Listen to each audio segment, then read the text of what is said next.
Shalom saudara-saudari, bertemu lagi kita di dalam Rhapsody of Reality. Ajaran Pastor Chris hari ini bertajuk Nama yang di atas segala-galanya. Ayat pembukaan kita diambil dari Filipi 2 ayat 10 yang berbunyi, supaya di dalam nama Yesus setiap lutut yang ada di syurga, yang ada di bumi dan yang ada di bawah bumi akan bertelut. Haleluya. Saudara-saudari, ayat Injil pembukaan kita sangatlah mendalam. Ia mengatakan bahawa setiap lutut harus tunduk kepada Yesus. Siapakah gerangan orang ini? Siapakah Yesus ini sehingga pada namanya setiap orang harus bertelut? Hanya ada seorang yang mendakwa bahawa setiap lutut harus bertelut kepadanya, dan itulah Yahweh.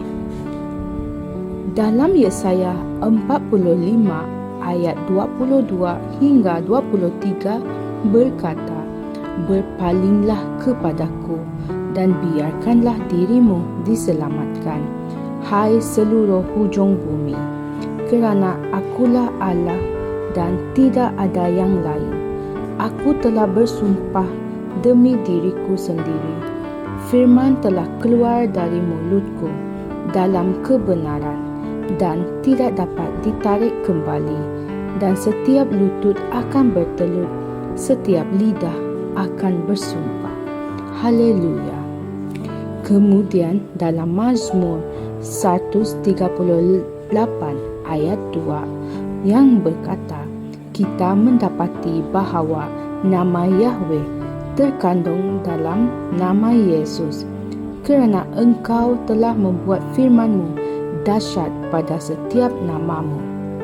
Yesus adalah firman yang diperbesarkan dan dipersonifikasikan. Alkitab berkata, Dia jauh lebih tinggi daripada segala pemerintah dan penguasa, kekuasaan dan kerajaan, dan setiap nama yang dapat diseru, bukan hanya di zaman ini tetapi juga di zaman yang akan datang. Baca Efesius 1 ayat 21. Saudara-saudari, kita telah diberikan nama itu untuk hidup, untuk digunakan, dan ia mampu membuahkan hasil sepanjang masa. Beberapa orang telah menceritakan bagaimana ketika mereka sedang tidur, suatu kuasa datang ke atas mereka dan menekan dada mereka. Mereka bergelut untuk melawan benda itu yang menyerang mereka, tetapi tidak berjaya. Dan mereka cuba memanggil nama Yesus, namun mulut mereka terasa berat. Walau bagaimanapun, pada saat mereka berjaya menyebut nama Yesus daripada mulut mereka, benda yang menyerang mereka itu hilang dengan serta-merta. Haleluya. Saudara-saudari, apabila kita memanggil nama Yesus, perkara-perkara berlaku di alam roh. Malaikat dihantar bagi pihak kita. Para iblis tunduk dan batasan dimusnahkan. Situasi berubah yang mendatangkan kebaikan untukmu. Serulah nama itu hari ini. Serulah nama itu ke atas bandar kamu. Panggillah nama itu ke atas negeri kamu. Serulah nama itu ke atas negara kamu. Panggillah nama itu ke atas dunia ini. Kita telah diberikan suatu harta yang begitu hebat dan kita patut menggunakannya. Harta itu adalah nama Yesus. Haleluya. Saudara-saudari, mari kita berdoa. Ya Bapa, terima kasih atas kuasa yang terkandung dalam nama Yesus. Nama yang di atas segala nama. Dengan kuasa nama itu, aku mengisytiharkan penguasaan kebenaran, keadilan dan kedamaian ke atas semua bangsa. Aku mengisytiharkan bahawa aku menjalani kehidupan kemuliaan yang lebih tinggi yang telah Engkau aturkan untuk aku, dan aku hidup dalam kesihatan, keselamatan, keamanan dan kemakmuran hari ini dan sentiasa. Amin.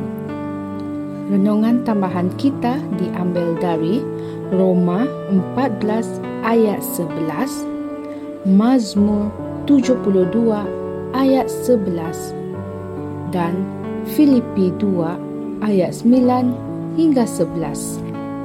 Sekian perkongsian saya pada hari ini, sehingga kita bertemu lagi pada hari yang lain.